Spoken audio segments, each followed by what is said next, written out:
Hi, I'm Anna-Marie Cox, and good morning, mammal friend. Hi, I'm Daniel Dresner, and I couldn't help but notice that you are horny for that urban planner. Welcome to Space the Nation, where we look at science fiction through the lens of complex adaptive systems and uniformitarianism. Nice. Today we'll be talking about Annalee Newitz's The Terraformers. And I know we're doing Jupiter Ascending next. And then we're doing... I believe the San Junipero episode of Yes, Black that's Mirror? right. Yes. We're doing a retro Black Mirror episode Yes. in celebration of the new season dropping on Netflix, which I've heard is very good, as usual. After that, things get a little hazy. It's dependent on a few things. But you know, we've got some plans. We're going to be doing. We have plans. We'll be doing the entire Always Riddick plans. trilogy at some point for Hot Sci-Fi Summer. Just all Riddick all the time. Everywhere Riddick all at once.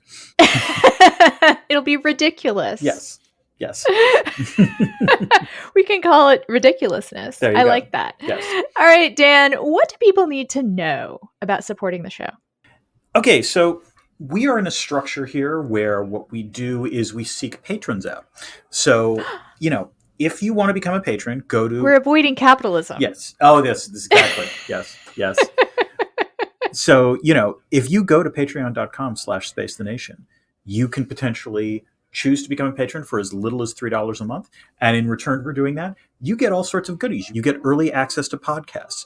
You get access to our monthly AUAs. You get to participate in the world's most awesome Discord, in which various conversations are bandied about.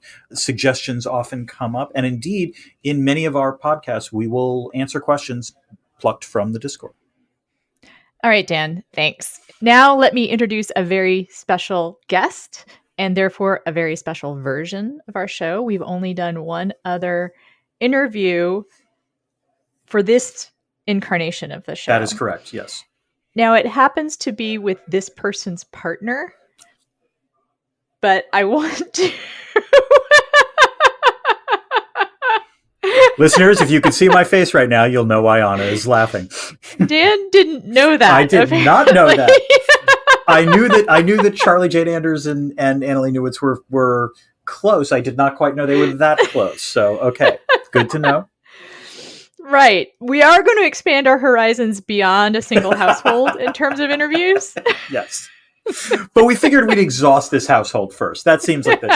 Now, I believe they also have some pets. Yeah. So, you know, considering the book we're reading, we might not be done. We got to have to check their in-ass ratings, obviously. But like once we do that, Yes. we'll potentially talk to The them. least important thing about our guest, Annalee Newitz, is that I went to grad school with them. And that is how I know them.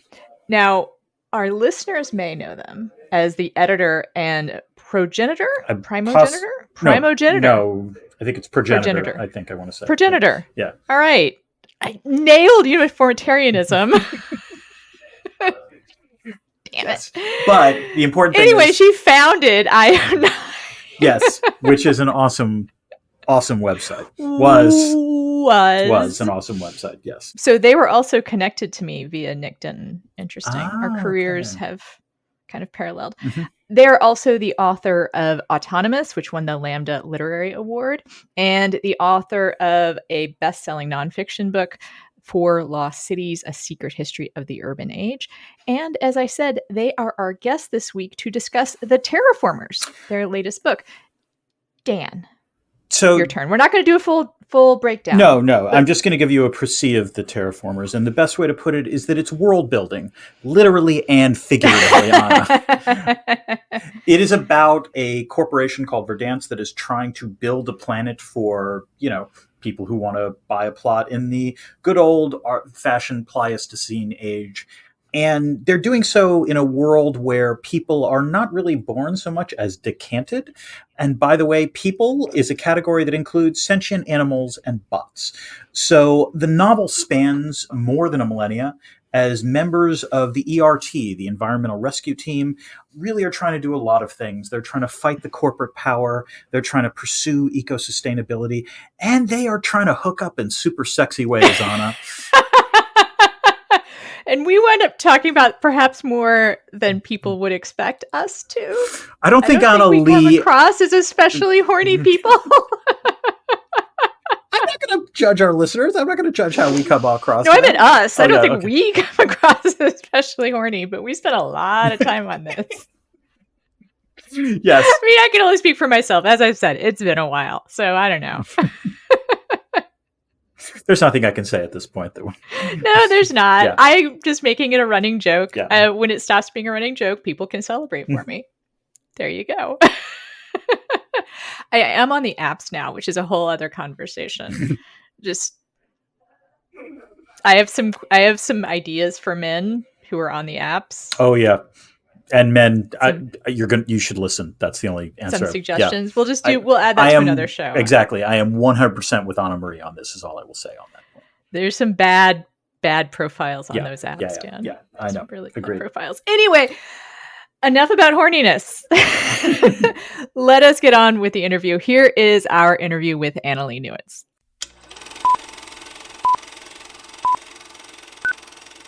Hi, Annalee. Welcome to the program. Hey, thanks for having me. I don't think I've ever called it a program before, but welcome to the podcast. Thank you for whatever you want to call it. The event, the digital event. Whatever it is, it's clearly a plural noun, I think is the important point. It is a digital event because it celebrates our 30th anniversary, basically. Right. Yeah, it's true. I think the last time we saw each other was in the 90s, maybe, or the early aughts. Oh, wow. So, it was. Yeah. Although I've followed your career and was very excited to see your success as a novelist. I'm very excited to see you not be an academic, just be totally honest. Yeah, I'd say back at you. I feel like a lot of my fiction has just been working out my feelings about academia. And I think that's the right place for it. Not actually in academia, just do it in fiction. Have those feelings. No offense to Dan. I was going to say, I'm proud of the fact that I cited Annalee's work in my Theories of International Politics and Zombies book. So it was a professional cite. Awesome. Yeah. That makes me very happy. Okay. I have no beef with academia. In fact, I'm actually kind of professionally obsessed with academia as a science journalist, but I'm glad that my career is kind of, I call myself a para-academic. I'm kind of an epiphenomenon. That. That's good. I like that. Yes. I like that.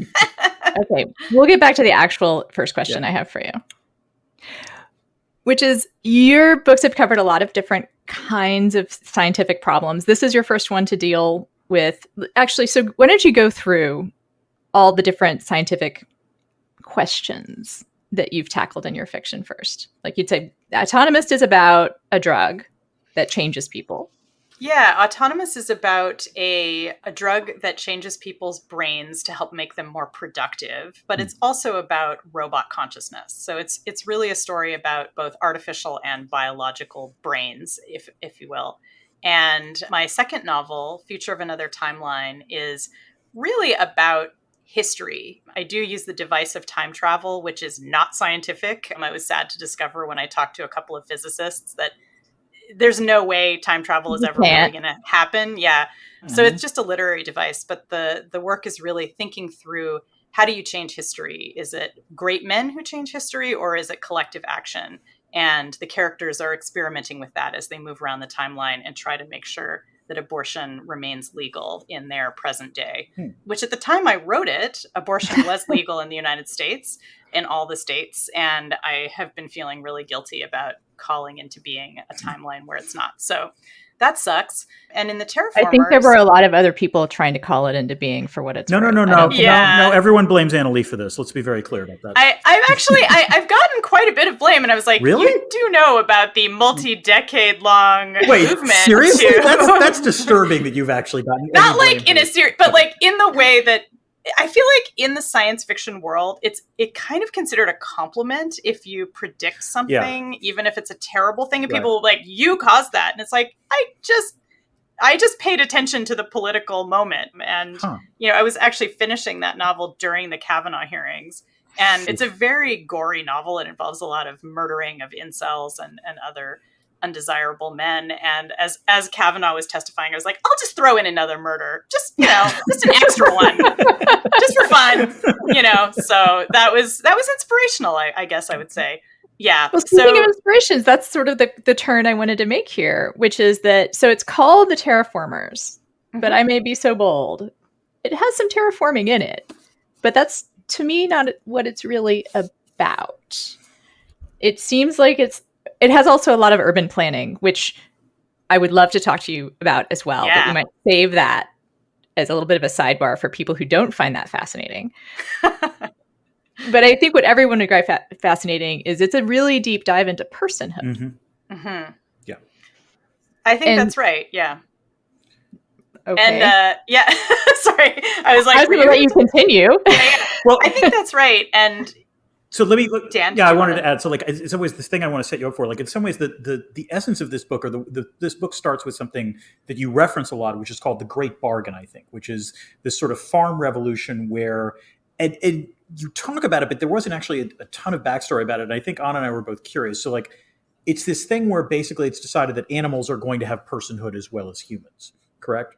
Yeah, so there's deep backstory in the novel, which is it's supposed to be such ancient history that nobody ever gives you an info dump about it, because I always get annoyed when in a science fiction story you have that "as you know, Bob" moment where someone's like, well, as you know, on Vulcan, you guys go through something called Ponfar, and Spock is like, yes, tell me about my own culture and my own biological functioning. So yeah, so in the Terraformers, it's set 60,000 years in the future. And so in their very distant past, like probably 50,000 years before, there's been something like an updated version of the Green Revolution. The planet Earth has gone through horrific climate change. There's food shortages. There's sea level rise. And a group of genetic engineers and environmental scientists have figured out a way to genetically modify non-human animals to have human equivalent intelligence. And this is a point in human history. Again, it's very far in the past. We just hear references here and there. But this is also a period when robots and other kinds of artificial beings also have human equivalent intelligence. So there's already human equivalent robots wandering around. And so in order to rebuild the agricultural system on Earth, this group decides that they can't just make decisions on behalf of the natural world anymore, that they need to invite other creatures, other life forms to the table to bargain with them about how to use the land. And so that's how we get a civilization that's built not just on the idea of human personhood, but also that moose can be people, cats can be people, cows can be people. And what I imagined they would have done is that first, the animals that we've domesticated would be brought to the table. And so, you would have land planners asking cows, how would you like this farm to be run? Or asking pigs, like, what would actually be an ideal way for us to interact with you guys? And from there, they're able to rebuild Earth's ecosystems. And then that group that forms this great bargain, this bargain with other non-human life forms, they become part of an organization called the Environmental Rescue Team, ERT, which is, the ERT. And most of the characters in the novel are part of the ERT. And they're this ancient order of engineers and first responders whose entire job is to keep ecosystems in balance. And whether those ecosystems are being put out of balance by a political uprising that causes lots of refugees and damage to the environment, or whether it's just there's a trophic cascade, there's just too many predators in the environment and they have to figure out how to fix that, they're there. So they're kind of the Lassie's Rescue Rangers of the future. So but terraforming is kind of the backdrop for everything. And in your acknowledgments, you do acknowledge the grandmaster of all terraforming novels, Kim Stanley Robinson. And you say that you promised you would name a character Kim, and you did. Yes. I'm wondering if there's other terraforming books specifically that influenced you, because this one, for one thing, I appreciated the grand scale that you're on here. Yes. Like the tens of thousands of years that pass. Were you bothered by books that do it in a short amount of time, so you specifically went for a long amount of time? Like, what was your thinking about classical terraforming writing versus what you did? Yeah, no, I definitely obviously was thinking about the Red Mars series, and I also was really influenced by Octavia Butler's Xenogenesis series, which I think is now sometimes marketed as Lilith's Brood. And that's about aliens who come to Earth and convert Earth into a giant spaceship over a period of many generations. So it's pretty radical terraforming, but most humans on Earth are dead because they've nuked themselves. So there's not much to lose in terms of humanity. Anyway, spoilers for a very old series. And but the thing that's really delightful about Octavia Butler's vision is that she really does see the entire environment as being part of this transformation. It's not just about people, it's about all of the other creatures and non-humans in the environment. In terms of the timescale, I always start my fiction writing process by interviewing scientists and trying to work within at least our best guesses to what would be realistic based on what scientists think. So I interviewed a scientist at the University of Washington named David Catling, who was very patient with me, and he studies early atmosphere. And so I was like, look, if I wanted to build an Earth's atmosphere and I had hyper technology, just imagine like hand waving tooth fairy stuff, what would be the minimum amount of time we would need to spin up an atmosphere like what we have on Earth? And he said probably 10,000 years. So that was why I felt like it's also kind of like it's arbitrary, and it's sort of a question of like, where do you get your arbitrary number from? Mm-hmm. Do you just make it up? Do you call a scientist and let them give you an arbitrary number? And so I always prefer just to default to like, well, a scientist told me that was realistic. Well, speaking of like the arbitrariness of we decide what's realistic and not, yeah, I wanted to ask you about that. I wanted to ask you what is your favorite bit that's based in real-ish science? Like, what's the thing that you're able to pull out and that you can point to and be like, this might actually, or at least if not actually happen, then it has some scientific backing behind it. And then what's your favorite bit that's just like hand wave magic? I don't know. Like that's a very good question. So actually, the part that I like that I think is most realistic is that the planet is covered in sensors that are made of paper, and they're biodegradable. In fact, all of their networking technology is biodegradable. And the idea of paper sensors in an environment that you could use to assess the health of your ecosystem, that's something that's real. I talked to a researcher who's working on making sensors made out of paper. And of course, currently in the world of agriculture, one of the really big new products coming from companies like Caterpillar is smart farming, where you have sensors throughout your fields that can tell you things about, the moisture of the soil, the acidic nature of the soil. Is there too much nitrogen, not enough nitrogen?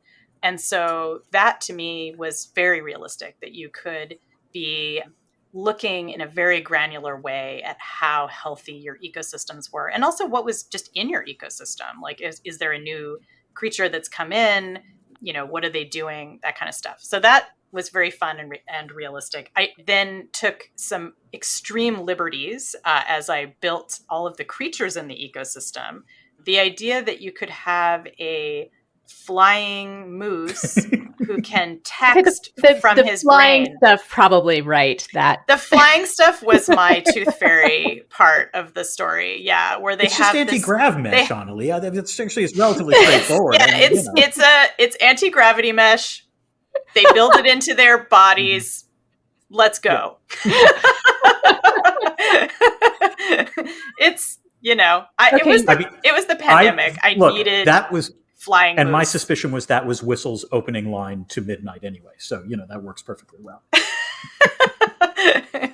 Yeah, Dan's favorite storyline is the Whistle Midnight storyline. Oh yeah, we almost had a fight about it. It's so good, right? Really good. Oh, I love their wonderful relationship so much. It is wonderful. I just think that there are other compelling relationships as well. Mm-hmm. Like, I just don't know if I'd go with favorite. But since we started talking about the moose, first I have sort of a technical question, I guess, which is, why are moose the mounts and not horses? Like, you don't have horses. I'm just curious. I have often asked myself that question. I mean, moose are more fun. And also it's more fun to say moose for plural. So again, this was a book that I wrote during the pandemic, and there were certain concessions that I just gave myself to as self-soothing. Mm-hmm. And I have always wanted to ride a moose. I've always wanted to pet a moose. I read a scientific article at one point. Well, perhaps not very scientific. It was in a popular science publication about how moose noses are the softest in the mammal world. I don't know how you measure softness of nose, but it seemed right to me. Like I had a gut feeling like that was That's real. also an awesome Their research noses article. just look soft. Just going to put that out there. Sure. Softest nose. Yeah. Sure. Softest nose. So I think, I mean, it is a really big question. Why aren't there any horses? Because like I said, it would make sense given the great bargain being with animals that were domesticated, that there would be a lot of horses involved. And I felt like at a certain point, if I brought in horses, they would need their own whole backstory, the way the dogs have. Because I really build out like how the dogs we're going to talk about dogs. feel. I'm glad and my editor is a dog person. She has 2 dogs, and she was a little bit disturbed by the dog situation. She's like, "Are you saying my dogs hate me?" And I was like, "No." Annalee, we both real. had the same reaction. We was like, "Wait, what? No, the dogs love us. I don't understand. What are you talking about?" Yeah. Anyway, so I felt like, bringing in the horses would have meant having like, how do the horses feel about the fact that they were these draft animals for so long and were used even more in a more cruel way than dogs have been. So I kind of was I said, well, we'll assume there's horses out there. They're doing their own horse thing. Like maybe they don't even want to be around humans at all. Like they Horse Planet. I love it. Horse Planet. That's a good sequel. I hope someone writes some fic about the horse planet in this world, or maybe even a whole horse solar system, you know? And there's Pegasuses and unicorns in this horse planet because they can fly. Yeah. And there's body modification. So you'd have to really work hard to keep tourists away. So basically Rainbow Sparkle. That is a good novel. That's a good novel. I mean, the company that's developing the planet in Terraformers is an interstellar real estate corporation, and they do these boutique projects. I could easily see Verdance, the company, being like, "Oh yeah, we're going to make a unicorn in Pegasus Planet. Everybody's going to bring their kids. It's going to be incredibly lucrative. Go." So I chose moose because I love them, and also because, as you may have noticed, this novel is full of references to Saskatchewan and Canada. So, you know, you got to have a moose. It's the Canadian way. Are you Canadian, Annalee? No, I just have a lot of family. I didn't grow up in Canada, but I have a lot of family in Canada, especially in Saskatchewan. So, Dan, do you want to talk about dog stuff in particular? So I have a dog adjacent question, but I imagine Annalee's has gotten or going to get a ton of questions about the dog backstory. Right. So I think I'm going to set you up for an easy answer here, which is in the book, basically the idea is that the dogs keep to themselves and stay as far away from the Homo sapiens as possible because they viewed their time with Homo sapiens as slavery, which, not going to lie, that was a little bit jarring. But, you know, so like, are you trying to tell all of us in the current world that we are slave owners of pets? Wow, Dan, you said easy answer. I don't know. So it's interesting because, I mean, there are some parts of the book where I am really trying to have a pretty clear political message. Yeah. And the political message of the book is very much about how enslavement comes in many forms, and that even if we don't call it slavery, it's still going on, and that we need to realize that, in fact, our present day world is full of enslavement. It's full of people who are unable to move to a new country or to a new city. You know, they're unable to have autonomy over where they work or how they work or the conditions of their lives. And so, you know, that's a huge concern for me. I decided with the dogs to kind of play with that idea a little bit. And it was really my attempt to do a table flip and to say, yeah, you know, you think that dogs are super in love with you, but maybe this is just conditioning. Right. You know, maybe that if the dogs had the capacity to actually talk back to us in a way that we understood, that maybe they would be saying like, hey guys, like we'd really rather have a more equal relationship. And like, because of the fact that we can't, we're just having to act like we love you in order to get food from you and get your attention and stuff like that. So, but also I'm a cat person. So, Oh, I'm bipetual. And my prediction is cats are fine with it. Cats are like, no, you work for us, right? Like, yeah. What do you mean domesticated? I think that that's right. And I think that's probably why I felt like cats they would make the transition into the great bargain with great aplomb. You know, Yeah. they'd be like, yep, this has always been the way it is, but at least now you can understand us. Whereas Yeah. I feel like dogs would be like, okay, now we can talk to you. We're looking back at like 30,000 years of history with Homo sapiens. And boy, we really didn't make out very well. Like we were abused, we were eaten, we were, you know, given the shittiest jobs and made to go live in the backyard in like a substandard house. And we're just really annoyed about that. But who knows, you know, like we only meet the dogs that are on this planet. There might be dogs elsewhere who are like much more integrated. Dog planet. Dog planet. Or just like maybe, you know, like maybe on this planet, there's a group of like radical separatist dogs, and that's the main dogs that we meet. I mean, dogs are as diverse as people politically, right? So there's got to be dogs who are like, well, one would assume standard distribution. Yeah.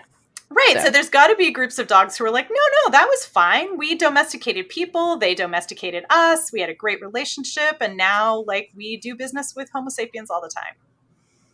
Well, you've brought up one of my main questions, which is like the parts of the book that are direct commentary on what's going on now. Well, all of science fiction is about what's going on now, but I guess one of my kind of top line questions about the personhood of animals, I'm getting from a Jane friend of mine, because I was telling her about the book and about what I thought were metaphors for personhood. And she stopped me and she said, what if they're not metaphors? Like, what if this is actually just about animals? Can you have a piece of fiction that's about animals as people and it's not a metaphor? What do you think?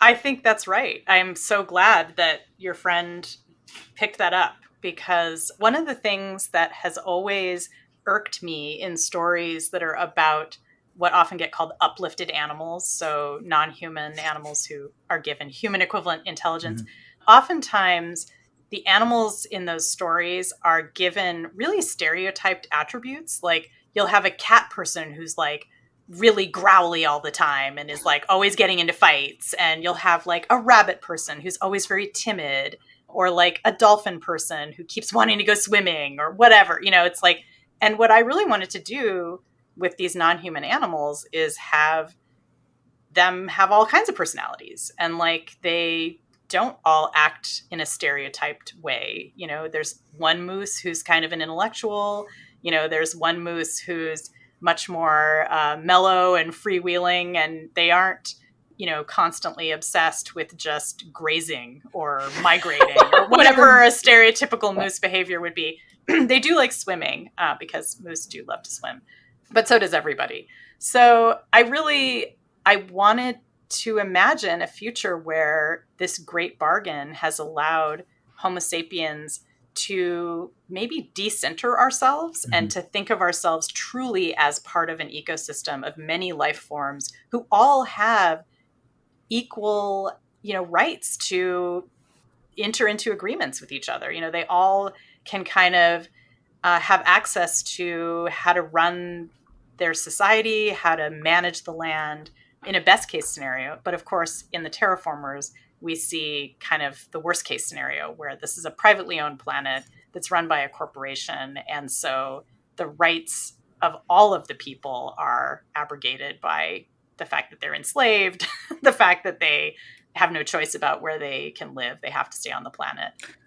So it's a marginal kind of place within this larger civilization. And let's talk more about the animals and personhood, because I could go forever. There's a tension to me a little bit in the book, because there's this idea of the grand bargain, and I don't know what to call the animals that are people. to distinguish them from, to say, I don't want to say uplifted, you're right, because that actually is problematic for what I think is a little bit of tension. Problematic. I really fucking hate that. I've been saying, I say non-human animals just because we're all animals. Okay, non-human animals. But we could also just say people. Yeah, you say people a lot. They all call themselves non-human people? Or you can just say people, and we assume that people includes lots of creatures that are not Homo sapiens, right? True, but I have to ask a question for the imaginative leap that is made. Non-human animals then. Non-human animals. Terminology is very hard. It is. I actually do love all the things you did here to sort of play with some of that.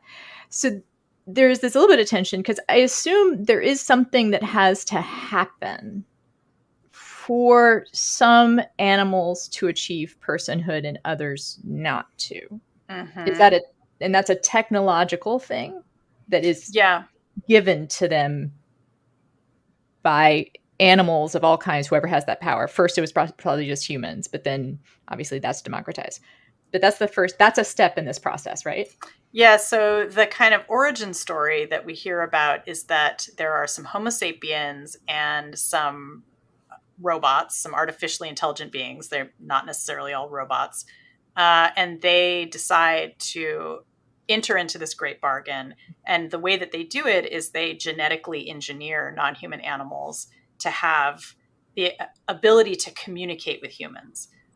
And that's my question. Yeah. Because is it intelligence or is it communication? Because one of the turns in the book, a little bit of spoiler, folks, is that you discover that this ability to be a person, an ability to think, is not, in fact, an intelligence issue, right? That's right. It's communication. Mm-hmm. So, so is that your stance on what happened with the original animals? Is that it was a communication problem that was solved and not an intelligence problem? I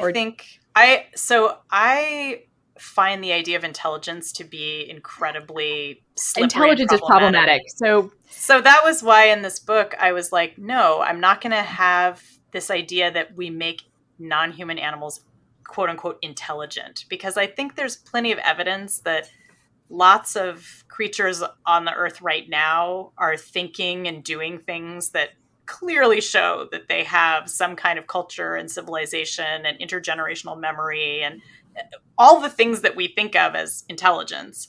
You know, even puzzle solving, which is Silicon Valley's favorite way of defining intelligence.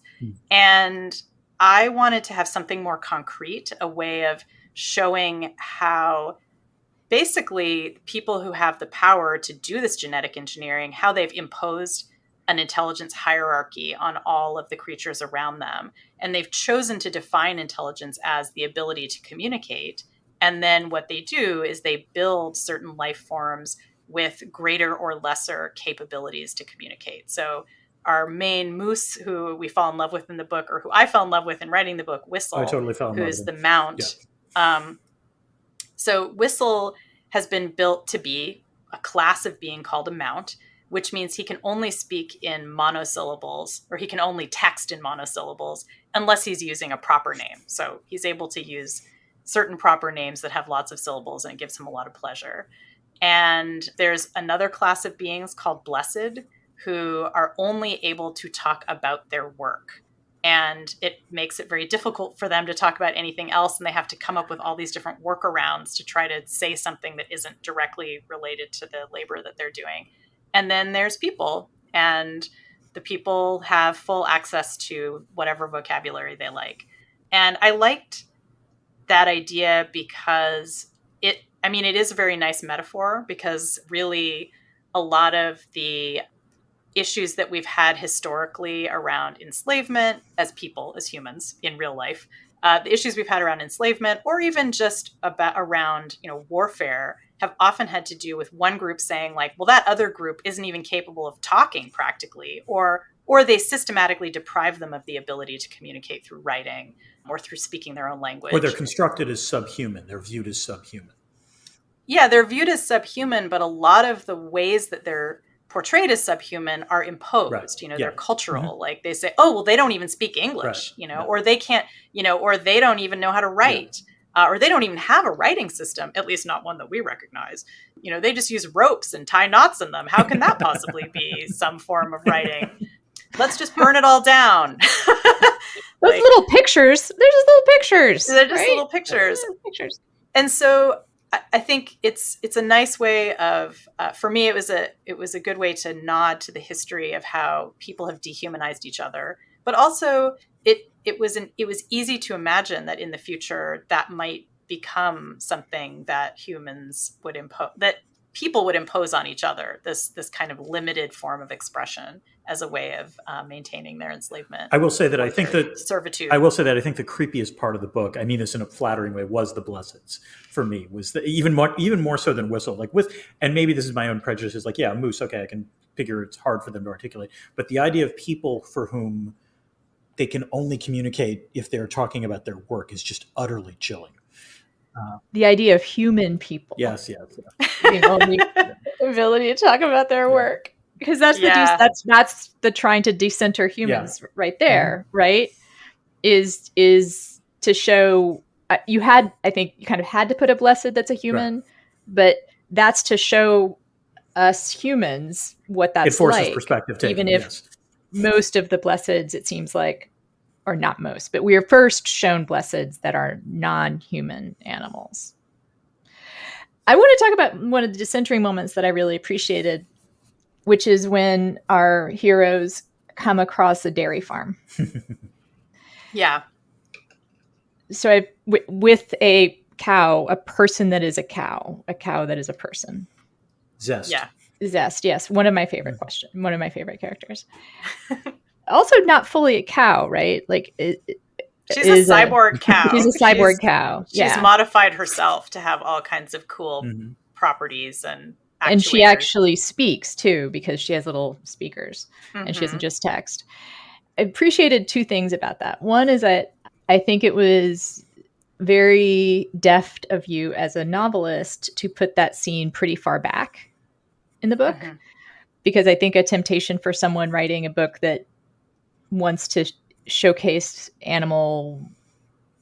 non-human animal rights might be tempted to put something barbaric in the front. But what I appreciated is by the time we get there, it has a much deeper emotional impact because we've gotten to know Zest, right? It is one of the places I teared up. The other place I'm going to say, it really affected me. Yeah, it's a really upsetting scene. It was hard to write. Yeah, my Jane friend who I was talking to about this, when she said I said she'd like it. She was like, I hate reading about any kind of animal abuse, and I'm like, well, there's none except I was like, there is one. It might not be considered abuse by most people, but you do show, and there is also it's a free range dairy farm. Even it's not a factory farm where, again, like that's the kind of torture porn that a lot of people rely on to illustrate how badly animals are treated. So I appreciated that. I thought that was very deft. And then I also appreciated that we get an illustration of human person saviorism, I guess you could call it, which is when one of the hominids is like, we have to do something. This is terrible. And Zest is like, well, I need to process this. I need to think about it. And is it Sulfur that has this revelation? Yeah. Sulfur thinks, well, how would I feel if a cow told me how to rescue them, rescue myself? Right. Yeah. So I appreciated that a lot. Yeah, and I really wanted to avoid doing the Okja kind of representation, which I love the movie Okja. Actually, it's one of many Bong Joon-ho joints that I think are fantastic.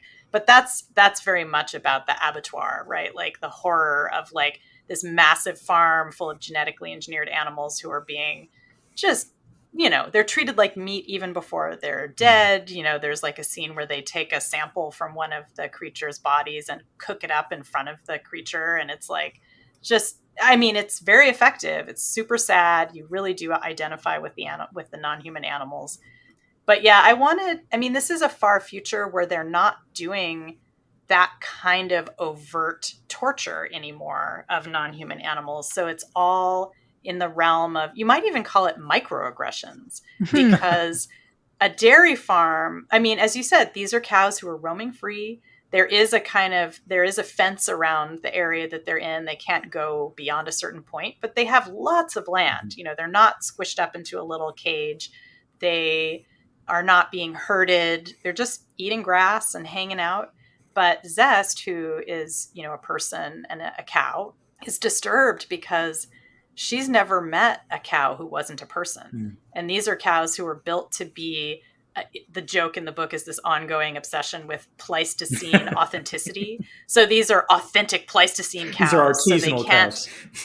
They're artisanal Pleistocene cows who cannot text, who seem to be built like cows are built in our world today, which is to say they don't have an ability to communicate, and we don't know what they're thinking. We don't have any way to find out what they're thinking.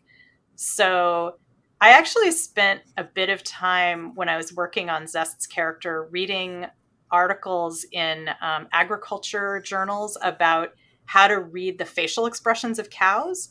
And it turns out that, of course, farmers have, you know, for hundreds and hundreds of years been trying to figure out, like, if a cow is sick based on how the cow is acting. And so there is a lot of information about the cow's emotional state. Like, if their skin becomes really tight on their face, like almost like they're clenching their jaw, that's a sign that they're in pain. So there's certain scenes where Zest, I talk about how her face like looks like more skeletal because she's upset about something. And I was like, yeah, I mean, even though we pretend like we don't really know what animals are thinking, we also have amassed an amazing body of literature about how to tell what they're feeling.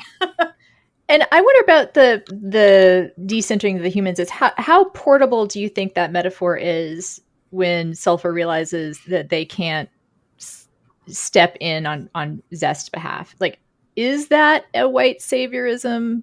Is that a good parallel? Is it something that I should even be thinking about? Because as my Jane friend pointed out, like, why can't we just have it be about animals? How portable did you mean it to be? How portable do you think it is? I think you can acknowledge that this is a story about non-human animals and still also understand that there are parallels within the human world. And that's really what I hope, is that people can not view the whole thing as some kind of allegory and say, like, actually, yeah, this is about a future where we acknowledge the humanity or the personhood of non-humans. But at the same time, we can look at the way we've treated each other and imaginatively project how that dynamic might continue if we broadened our definition of personhood. That means that we're also going to broaden our horizon of dehumanization, right? So, you know, as soon as, I mean, if you look at Homo sapiens, one of our main ways that we acknowledge the personhood of another being is in a sense by calling them an adversary and dehumanizing them. That's like one of our big tricks that we like to do. And it's one of our obviously huge failure modes. But I think that it seems inevitable that even if most of us were acknowledging the personhood of a moose, there'd always be people who are like, nah, they're animals. Like, treat them like a mount. Don't let them talk. They can't talk anyway. If they talked, what they would say would be stupid. You know, those are all the kinds of things I imagine the bad guys saying to themselves. I want to let Dan ask a question, but I do at some point have to tell you about a dream I had where I could talk to my cat and what the cat said. And I do believe it's a true dream. I believe that I was in communication with my cat. Awesome. And I guess I'll just say it. He said one thing. I like to have my butt scratched. Wow. And is it true? Did you find out? He is sadly passed. Although there he is. Oh, it's a beautiful tattoo. Oh, okay. Hello. Alexander. He was a little touched. He had suffered some head trauma as a kitten. So I think that might have been the most important thing he had to say to me. And it was true. He really did like to have his butt scratched. That's like, speak your truth, Alexander. Dan, do you have any messages from your animals or other kinds of questions you want to ask? There is IR. Yeah, I was to say, I have a book. sci-fi technical question, and then I have an IR, like a more deeper political question. The sci-fi question is, one of the words that was fascinating reading throughout this was the word decanted, in terms of how people are created. And I guess the question I had was that clearly one of the elements of this book is that it's a corporate planet that's being terraformed. And among the things that are being created are the people who are, I guess, genetically designed to actually tend to the planet. And it literally, you see evolution from Homo erectus to Homo sapien and so on and so forth. The question I kept having reading this was, is this how all humans are born in this, galaxy, in this thing? Are they all decanted, or is this just unique to Sasky and our corporate world? I was imagining that pretty much everybody Decanted. is decanted. That the way that they're creating all of these people is through genetic engineering. But again, it's a big galaxy. Yeah. So you could imagine, if people are obsessed with artisanal Pleistocene bodies, that they might sometimes want to try being pregnant.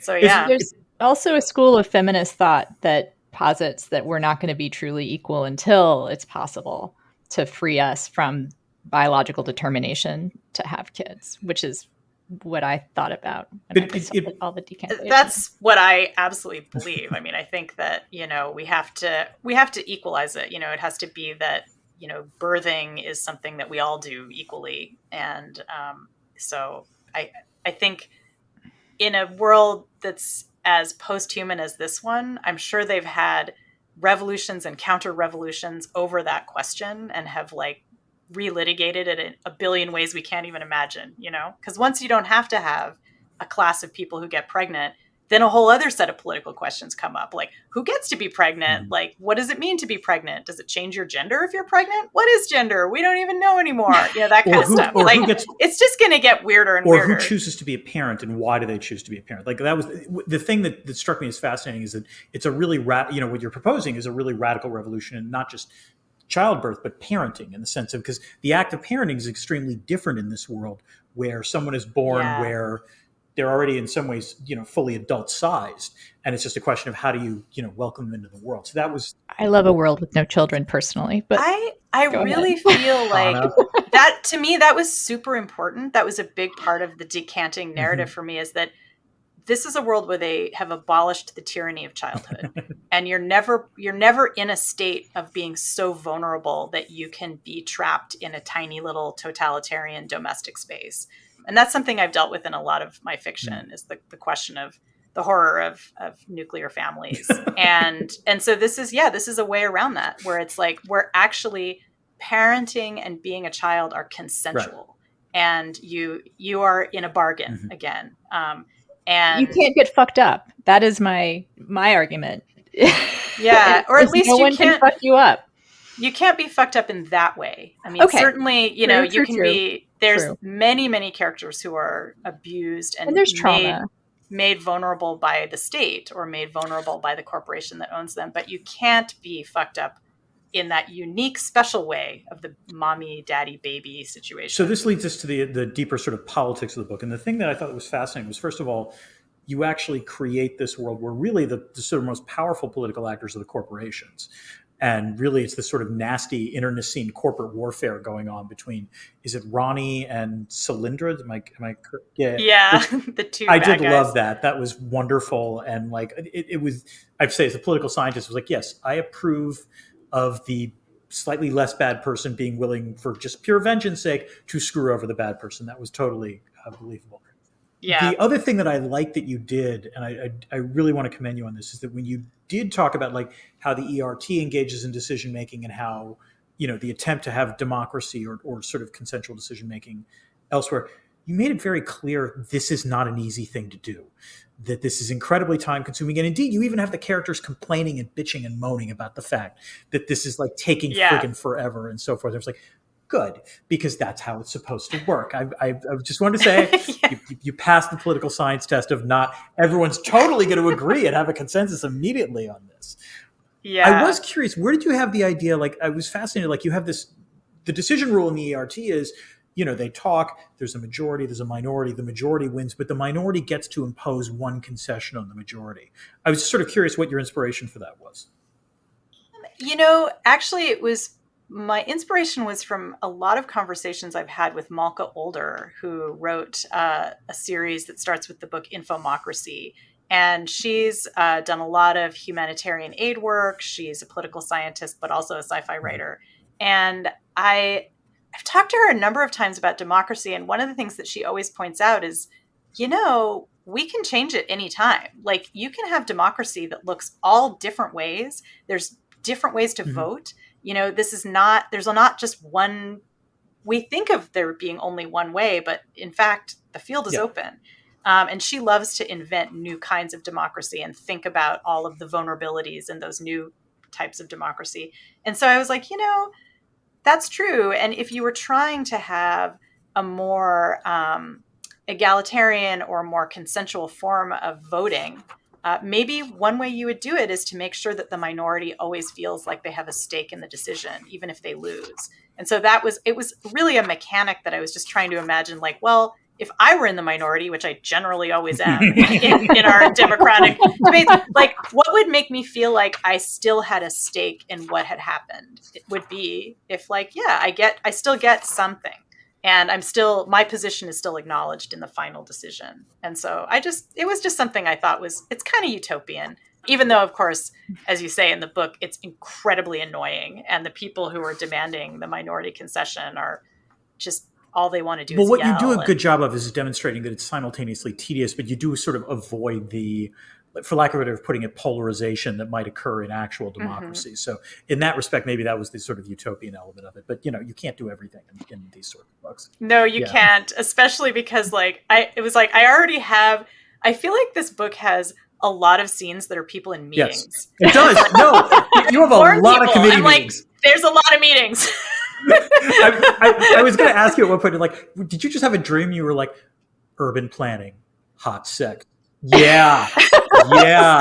And moose. Those are the three things. And meetings. You like meetings. Lots and lots of meetings. Well, cooperative living is basically nothing but meetings. If you think about it, like when we cooperate, if we are cooperatively living together as partners, it's a lot of meetings. We don't call them meetings necessarily, but like that's what we're doing. I did keep thinking if you filmed like a trailer for the book, it would be like, if you like urban planning, committee meetings, hot moose, and hot sex, we have the book for you. I want to talk about the sex really badly, but go ahead. But first, I want to talk about meetings. Because I just have to throw in, I don't know if you know this, Annalee, but Alcoholics Anonymous is anarchic. Bill Wilson actually was influenced by Russian anarchists in setting up the organization, and that makes a lot of sense. And it is that, and it's one of those frustrating. And yet, alcoholics like me are total fucking control freaks. So it's infuriating. But we do things by consensus, and that's one of the reasons, like, the big book hasn't changed in 70 years. Yeah. So Alcoholics Anonymous is kind of the great bargain. Like, it's about bringing everyone to the table and sharing. It is. And the position is, like, you can vote. And so if you ever really want to know what AA is really like, don't go to an AA meeting, go to an AA business meeting, which are generally held like once a month after the regular meeting. And then you'll get to see alcoholics behaving like alcoholics and not in recovery, because we just bitch at each other and get really petty. I remember the first time I went to a business meeting, really earnest sobriety, I went with my sponsor, and I was so shocked because I was like, all these people who had such wisdom in the meeting and were so like spiritual, like in this business meeting, we're like, no, we should use the short form of the traditions. No, we should use the long form of the traditions. But anyway, you can vote on stuff, but you can't decide things by a vote. Like, it is. That's why the book hasn't changed in 70 years. When things change, I will say they're fully embraced. But anyway, sex. Yeah, let's get to the good stuff. Come on. See what I did there. Embraces. There's some hot and non-traditional sex in this book.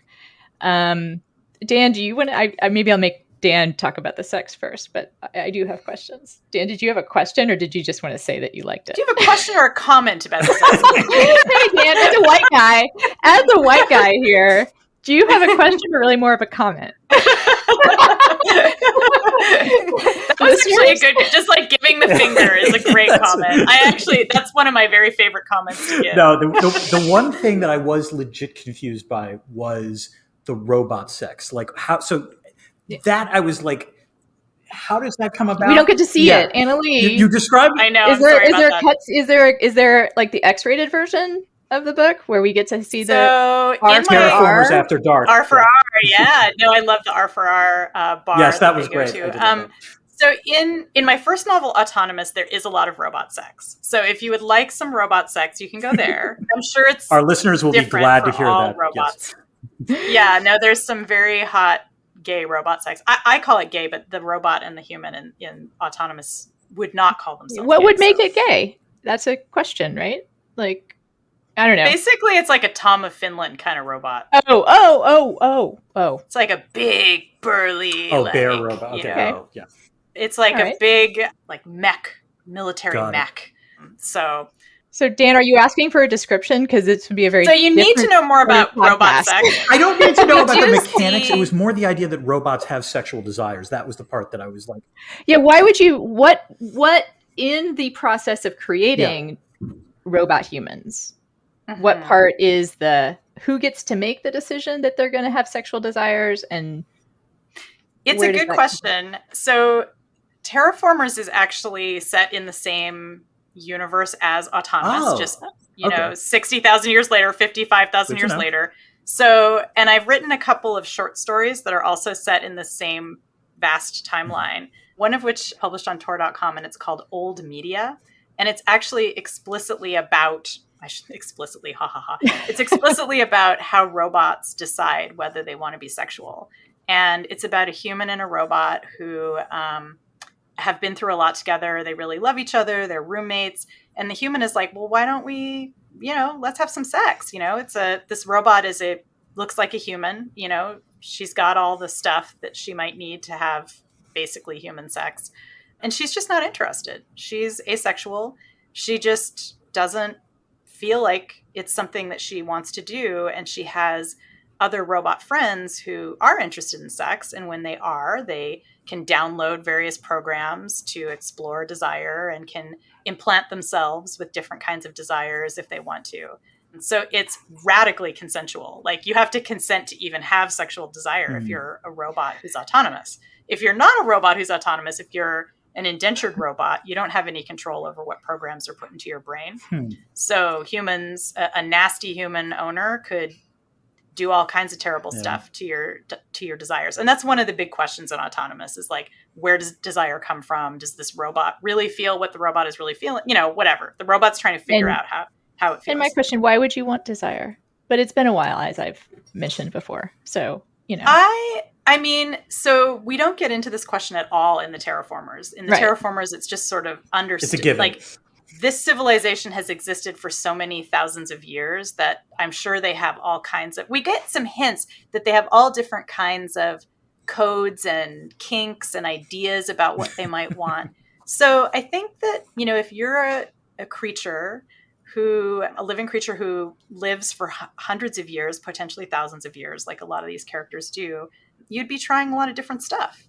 And so you might try desiring food, you might try desiring sex, you might try desiring all kinds of stuff, like, think of all the weird things that give us pleasure as people. Like, yesterday I put on an outfit that was like all matching colors, and I just like had this like rush of like pleasure. I was like, ooh, I match. It was just like, my shirt is green and my socks are green. It just felt really good, which is obviously a very kind of OCD, obscure form of pleasure. But I'm just saying, like, lots of things make us excited. There's lots of things we desire to do. Sex is just one of them. And, these are robots who are kind of kinky. So they just think that's fun.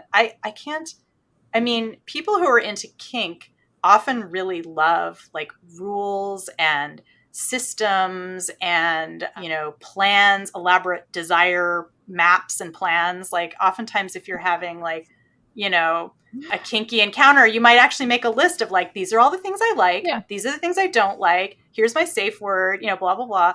And I feel like that's very robot compatible. Like, I feel like if you had a robot kink scene, it would be very elaborate and delightful. and they do have a hanky code, but it's more of a it's the frequencies, radio right? frequency code. I did chuckle with that scene. Yeah. So speaking of non-sexual desire and love, I was a little disappointed that Moose the cat, I should be clear, and the train don't appear to have sex, which is fine. Not every loving relationship. They have sex on screen. Well, okay. There was sort of a fade to black. There was a fade to black moment, and they wake up. Yeah, I guess I was just so used to the hotness. Like I thought I was going to get. Here's like it was funny because I was like, okay, so when they have sex, like Moose is a cat and Scrub Jay the train ports their consciousness into a kind of a cat-sized robot. So they're roughly the same size, and it's not. You don't have to imagine like how does a cat hump a train. I mean, you could also imagine that. Like, and actually, I did in fact kept thinking that before they actually hooked up. I was like, are they going to hook up? Yeah, and how is that going to happen? That was actually a question that I had because I was, before I wrote how they actually finally got together, I was like, well, maybe like the train could just like angle themselves to always be in the sun, and like the cat could kind of roll around in the sun, and I was like, that's not sure, but that's not very hot. I mean, it's like not hot, but I could imagine if you had control over where your genitals or where not, even you don't even have to call them genitals, you would just call it like an erogenous zone, right? Like it would just be like the place where you experience sexual pleasure. Sure. Like, it could be anywhere on a train. It would the train could turn into where it is on a train. Yeah, and the train could vibrate, so the train could turn into a vibrator. So I thought about all those things, believe me, and then I was like, I'm just gonna let these guys, like, they're falling in love, and then, we see them like kind of rolling around together, and then it's like fade to black. And so, I didn't feel like I knew how to describe a cat and a robot having sex without it being kind of weird. I don't know. I was like, I know how far you stay away from weird. I was like, I know how much you hate weird.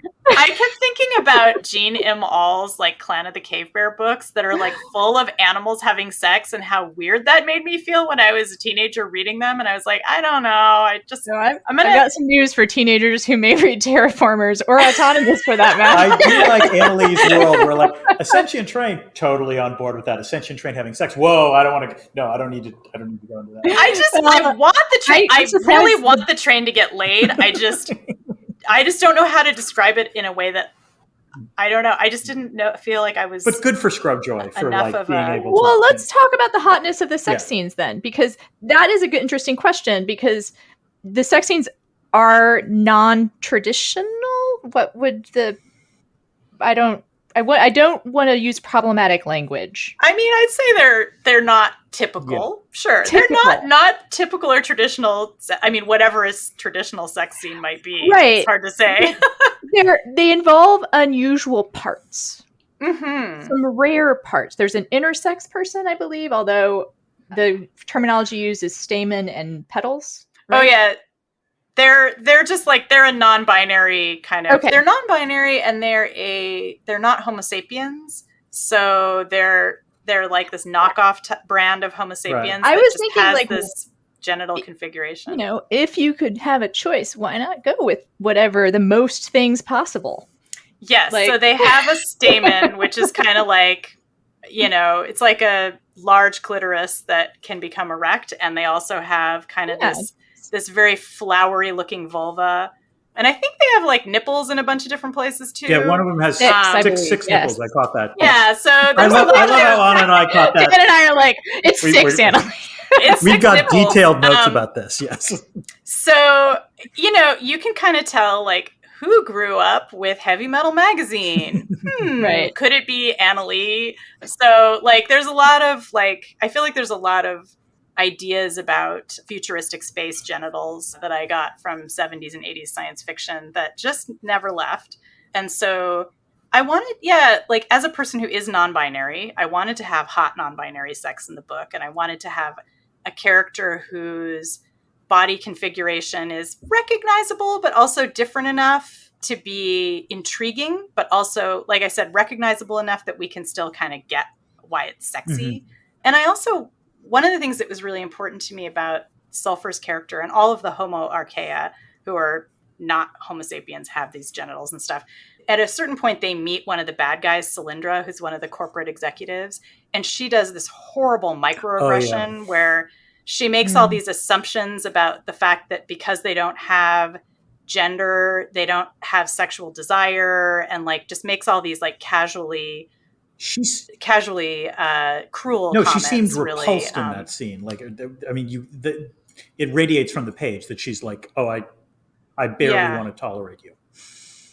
Yeah, and it's partly because these are people who were built to be servants, you know, and were built to be enslaved. And it's partly that she just is like, ugh, your gender is disgusting, which is very relatable for anyone who's like been in a non-binary or trans body for the last few years. So it was like, I wanted to show that side of it, but then I also wanted Sulfur to have like lots of joyous sex too. And to like, you know, take pleasure in this body that is actually a perfectly great body and useful for all kinds of things, and all kinds of pleasures. And so I think a lot of the sex is really like queer joy sex and, you know, celebrating bodies that don't conform to the norm of Homo sapiens.